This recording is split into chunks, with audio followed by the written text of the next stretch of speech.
What do you do against a crime organization that holds more power than the government? That is the problem El Salvador faced back in the day. And their solution is quite unique. Throw the gangsters in jail and forget the keys. Surprisingly, it worked.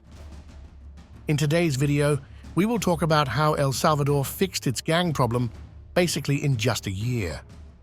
From injustices to questionable tactics, this tale of terror will make you question how much authority a government should really have. Without further ado, let's dive right into the video. How it stands.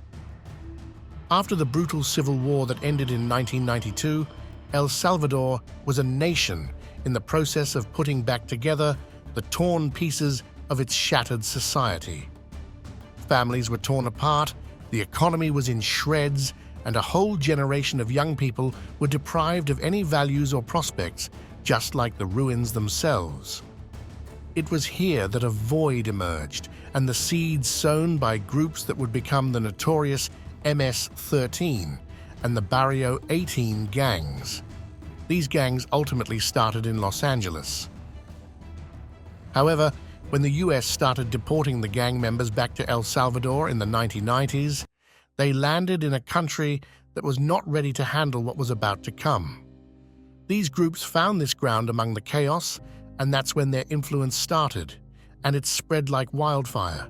That was the start of gangs in El Salvador, and in today's video, we will go into detail about how the recent president, Nayib Bukele, cracked down on these gangs. But before these gangs came to prominence, El Salvador was already a victim of violence and foreign intervention. Let's go back to 1970 to fully understand what El Salvador had gone through before these gangs were formed. Now, many people in El Salvador were unhappy with the ruling elites and the military government that was in charge of the country. They had maintained their power through electoral fraud and repression, which led to mass protests against them. The government took the life of anyone who disagreed with them, even activists, union leaders, and even the religious figures who just wanted to help the poor were not safe. It was within this time of fear and repression that Archbishop Oscar Romero, a prelate of the Catholic Church, dared to be vocal about the government's actions and advocated for peace and an end to the violence in his country. Archbishop Romero was a ray of light when El Salvador was surrounded by darkness. You see, he wasn't afraid to speak out against the terrible violence from the government or the suffering of the Salvadorans. He became the voice for his nation when everything was falling apart. On the 16th of February 1980, in an attempt to limit the violence driving his nation apart, Romero took a bold step. He wrote a letter to the then President of the US, Jimmy Carter, and asked him to cut off military aid, which was being used by the government not against anyone but its own people. He was taking a stand like that was very risky, especially in those times. This act of bravery made him a target. Tragically, a few weeks after he sent that letter to President Carter, Romero was assassinated. It happened in March 1980, right in the middle of a mass. His passing was a huge loss, not just for El Salvador, but for its people too. The assassination of Archbishop Romero was more than a tragedy. It was a turning point in history that changed the nation of El Salvador and sent waves of pain and disbelief around the world. His death was a significant loss. But what followed at his funeral in March 1980 turned sorrow into unimaginable horror that one won't believe. About 250,000 people came together to mourn him. Just picture that for a moment, 250,000 people filling the streets, united in grief, seeking to pay their respects. It was a massive demonstration of love and solidarity. But then, in the midst of this collective mourning, the unimaginable happened.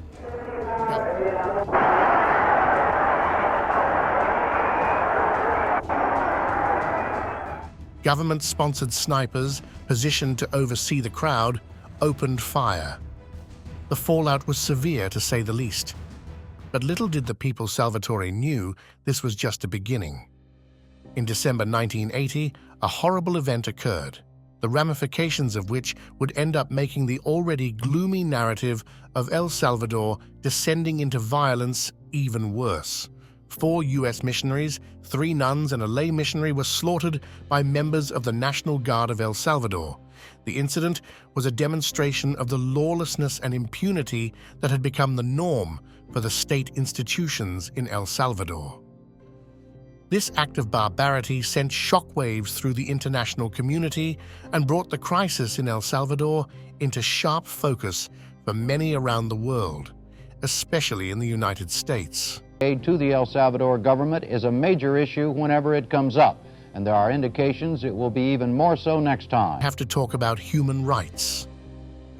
This unfortunate incident made the U.S. finally admit to the mistakes in its approach in Latin America. This was the time when a group of people joined together and formed a paramilitary group known as Farabundo Martí National Liberation Front. They retaliated against the Salvatore military's brutal tactics. Things seemed like they might start to look up, but then, plot twist. Ronald Reagan gets elected as the U.S. president. The Reagan administration didn't just resume military aid, they pumped it up big time. Suddenly, the Salvadoran military was back in action, armed to the teeth with a fresh influx of U.S. dollars aimed at weaponry. What followed was a heart-wrenching period of violence. It was an incredibly tough time, with the Salvadoran people bearing the brunt of it all. Despite being outgunned, the FMLN didn't crack. They pursued guerrilla warfare, attacking military targets and at the same time trying to gain the sympathies of the population. Their battle was just as much about winning the hearts and minds of people as it was about military success. The Civil War lasted for 12 years. The rise of the gangs. This conflict had already shaken up the society, and many took refuge in the U.S., which created the ground for the establishment of MS-13 and Barrio 18 gangs in Los Angeles. The rise of gangs wasn't a temporary phenomenon that lasted only for a while. They brought about a fundamental change in the urban landscape of Los Angeles. While Salvadorans hoped to find a fresh start and fulfill the American dream in the wake of the war's destruction, they instead found themselves in a fertile ground where MS-13 and Barrio 18 were born. These were no ordinary street gangs. They were created out of a need for belonging. These were young kids who found a sense of community in these gangs.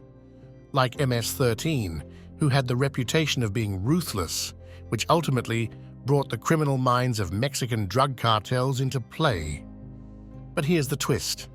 The streets that witnessed the rise of these gangs soon became the battlefield for the police department's crackdowns. Initially, they were locking up the gang members in the States, but it wasn't cutting it. So in 2004, the United States intensified the war on drugs and toughened immigration policies. And what was the response? A wide-scale operation to deport gang members back to El Salvador. Think about being displaced for the second time. This time, being deported to a country that is just recovering from the effects of war, where these gangs have found fertile soil to grow. The government of El Salvador was not prepared for such a large influx and therefore saw the returning deported gang members not as its sons and daughters, but as the harbingers of a new kind of turmoil. The streets of El Salvador, which were still scarred by the conflict, were now in a different kind of battle. MS-13 and Barrio. 18 not only became gangsters on the streets, but also went on to become criminal organizations. And now let's talk about what makes these gangs unique. Of course, Mississippi 13, or Mara Salvatrucha, is known to be a ruthless gang, and these characteristics are evidenced by the unique tattoo pattern that members wear as a mark of honor. The number 13 is associated with the letter M for Mara's, the 13th letter in the alphabet.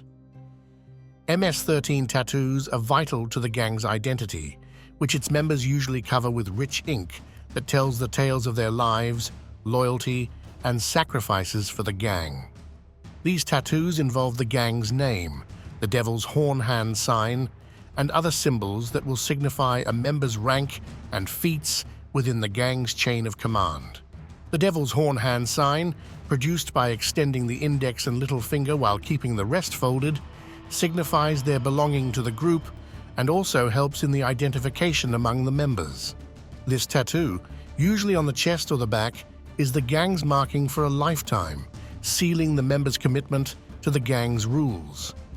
Then comes the Barrio 18 or 18th Street Gang, which is different from most gangs belonging to this area that have their own set of symbols and concentrate on territorial supremacy. The number 18 is very important, which means the 18th letter of the alphabet, R, which stands for reefer. It means to place or to win. This shows that their gang has a strong will to take over their territory and rule their rivals. In the barrio culture, tattooing is also very important. They use several types of tattoos: number 18 tattoos, web tattoos on the elbows, prison tattoos, and other symbols that tell the story of a person's past and position within the gang. Now, after being deported to El Salvador, what these gangs did was a total horror. They gained power, which at times was more than the states, resulting in the city being divided into patches of influence that defined where you could go and what you could do. It was not about drugs only, it was about blackmailing, domination, and terror. Every company, from the corner shop to large enterprises, regardless of its size, faced the gang's control, paying a war tax for protection. Protection from what exactly? From the gangs themselves. It was a twisted cycle of terror, either pay or die. In 2015, the reality of these gangs' brutality was highlighted when employees of transportation companies were targeted because their owners refused to pay. The gangs had invaded every sector, from public transportation to local markets, making people's lives and businesses hell. But the sheer terror was not only the ransom. The mafia was notorious for being ruthless. They did not tolerate any opposition or dissent, even from their own members. Those who disobeyed or challenged the gang's authority were met with violence. Far from just a matter of words, it was the whole family that could pay the price for it. Staying silent was the only way to save your life. In the areas where the power of these gangs was strong, the police were either corrupt or had no control over the situation. For the youth of El Salvador, the gangs presented a grim set of options. Either you join us, oppose us, and be prepared to endure the repercussions, or navigate life surrounded by constant fear. The recruitment into these gangs started at a young age, with children as young as 12 being drawn into a web of promises of belonging, protection, and power. For many, the gang not only became family, but also a place for them to find a sense of identity and purpose in a world that was filled with fear. The gang's influence even extended to politics. Law enforcement was accused of colluding with the gangs. The government took initiatives like a truce agreement, yet the cycle of violence was inescapable. The government's war on gangs. When nothing seemed to change for the people of El Salvador, one man emerged to bring change. Enter Nayib Bukele, a figure as controversial as he is charismatic. When Bukele became president in 2019, it wasn't just a change in the guard, but a giant shift in the narrative of how El Salvador battled against gang violence. Bukele brought a new face to the struggle, promising to tackle the gang issue head-on. But these weren't just promises. He made sure to fulfill them, no matter what lengths he had to go. But before we talk about what Bukele did, we need to understand his origin and the events that formed his leadership skills. In 1981, Bukele was born in San Salvador, El Salvador. His family comes from a Palestinian background, which meant that his cultural experiences were both diverse and unique early in his life. His family was a prominent one, successful in textiles, restaurants, and other kinds of businesses. His father owned the first McDonald's franchise in El Salvador, which further gave an example of the entrepreneurial genes that have been inherited by the family. Bukele's stepping into politics was not a typical thing. Prior to realizing his political ambitions, he was a Yamaha motorcycle dealership manager, and then he started his advertising and public relations career, and soon after, he took over the family's PR firm. His achievements in these areas were just as much proof of his skills in communication and marketing, which he used to his advantage during his political campaigns. His political journey began at the local level when he ran for mayor of Nuevo Cuscatlán in 2012. He worked with the Farabundo Martí National Liberation Front, a key player in El Salvador's political career. At first, the FMLN saw some prospects in Bukele. They endorsed his mayoral candidacy in Nuevo Cuscatlán and then for the capital, San Salvador. Upon securing their support, Bukele entered the political arena, ready to make waves. And here's when things started to change. While his 2 years as mayor demonstrated his capacity for producing results and challenging the established order, they also set the stage for a major break. The vision of Bukele began to differentiate from that of the FMLN. He was not the kind of politician who would stick to the party line, especially if it meant going against his principles or what he believed was right for the people. The disobedience, although admirable to many, was problematic for the FMLN leadership. So this became a big turning point. The relationship between Bukele and the FMLN soon became unrepairable. The issues between the party, brought by Bukele's criticism of the party's direction and leadership, resulted in an unbridgeable division. In the most dramatic way, the FMLN ousted Bukele, accusing him of being a traitor to their principles. But this wasn't a setback for his career. Oh no, this expulsion pushed him to a new route. Bukele took this as a stepping stone in his journey. He established a party of his own, Nuevas Ideas, New Ideas, which was based on a platform of change and reform, taking on the classical political landscape of El Salvador. This move was really brave, to say the least. It was a risk that paid off, as the message touched the core of El Salvador's people who were tired of the way the government was handling things. Being able to communicate directly with voters, including social media, was a key factor in Bukele's rising popularity. And sure as day, soon enough, he became the youngest president of El Salvador. During his term as the president, he immediately started a war against the media.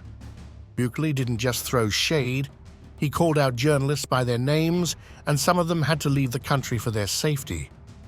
Media became a matter of concern under his leadership, to the extent that people at home started seeing the newspaper as biased and a source of unreliable news.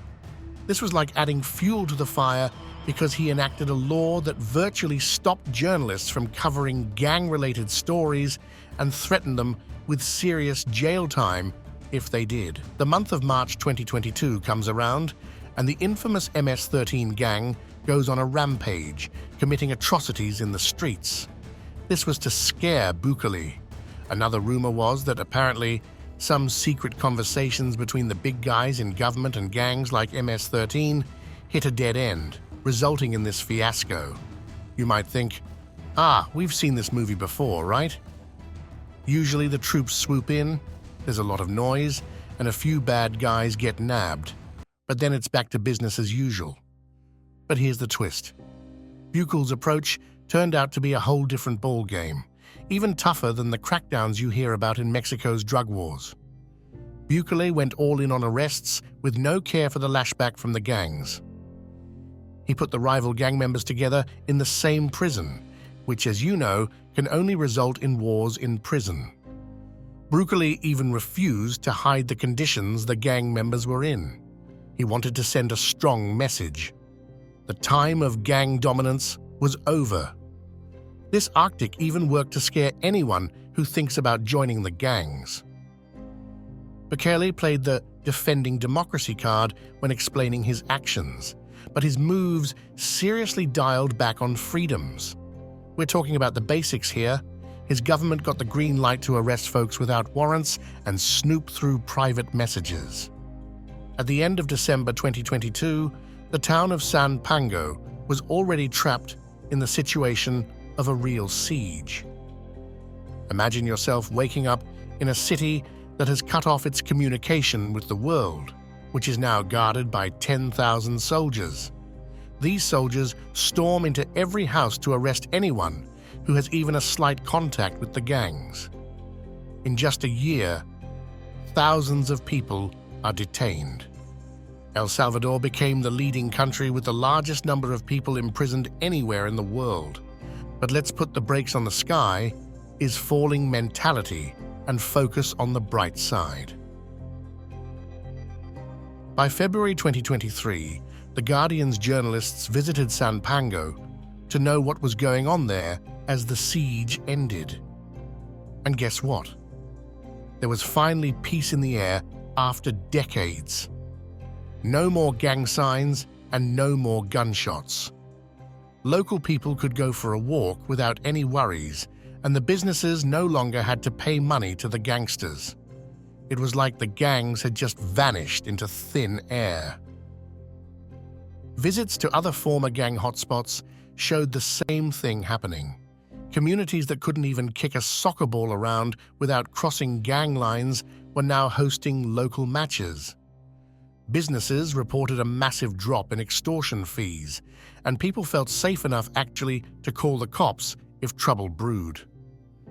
For many, this turn of events felt nothing short of miraculous. Unfortunately, this change did not come without cost, the human cost. The peace seemed so perfect that you wonder at what price this miracle was bought. When Bukele's gang crackdown arrested thousands upon thousands of individuals, including not only the most hardened gang members, but also innocent civilians in many cases. Among them were youngsters who just had the smallest of connections to gangs, maybe a cousin from the bad side or a tattoo that looked dangerous. And these youngsters were thrown into jail with the hardened criminals, leaving them with no choice but to become criminals themselves to survive. Now let's talk about the jails. With an increase in the number of arrests, the jail conditions changed from bad to beyond. Nightmarishly overcrowded. Not to mention what will happen when these people come back into society. And then, there's the chilling effect on freedom of speech movement. In an effort to eliminate gang influence, the government has inadvertently also sown seeds of distrust within communities. People are unsure about their words, their relationships, and sometimes even their pasts, fearing that the authorities might misinterpret them. Despite the rampant reign of gangs at an end, the residents of El Salvador are not sure how to feel about it all. However, there's an unease about the long-term sustainability of peace. Can a community survive the same way when its youth spend their formative years in prison? But the good side to it is that at least the new youth is not being lured into the gangs. As time goes on and Bukele's strategies become more apparent, the world becomes more skeptical. Results and reaction. The mass arrests and reports of overcrowded prisons raise alarm bells for human rights advocates. Families of those swept up in the crackdown, often on thin evidence, express anguish over the lack of due process and the potential for innocent lives to be caught in the crossfire. The global response is also mixed, as some international observers have praised Bukele for his action against the gangs. They believe it was the necessary step to restore order and start the country's development.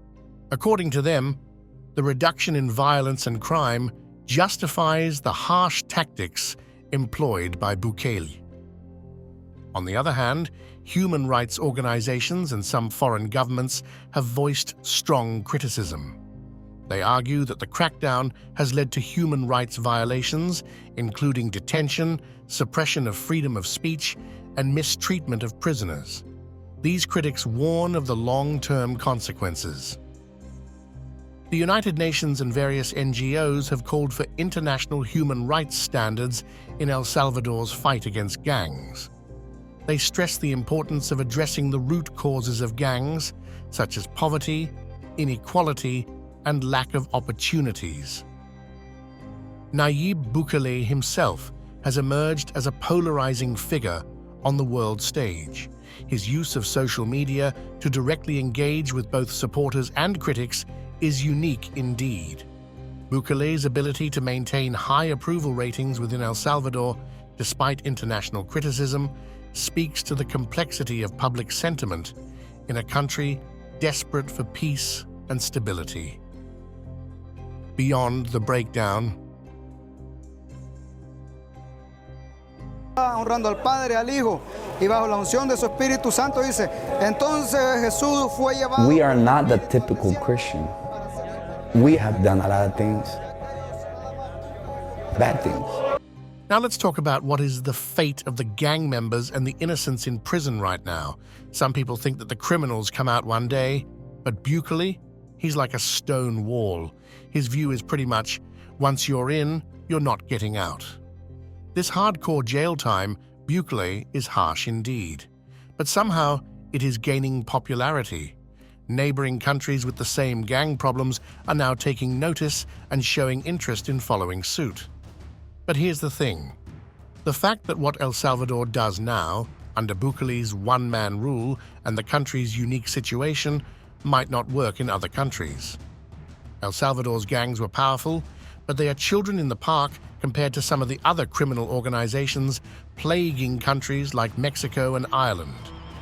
When Bukele had some top gang leaders arrested, it disrupted the entire gang structure. The gangs just fell apart without their top brass.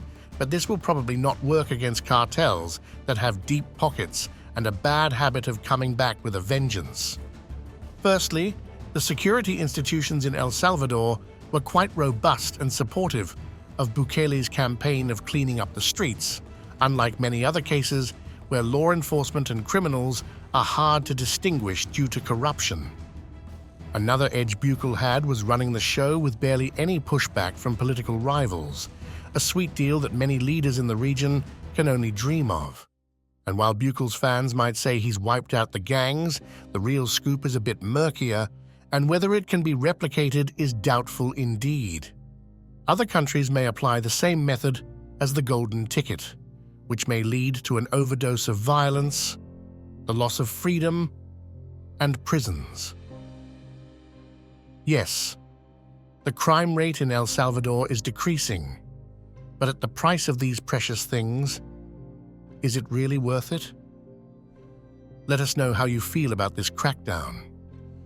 Do you agree with the human rights organizations, or do you think Bukele's approach is right?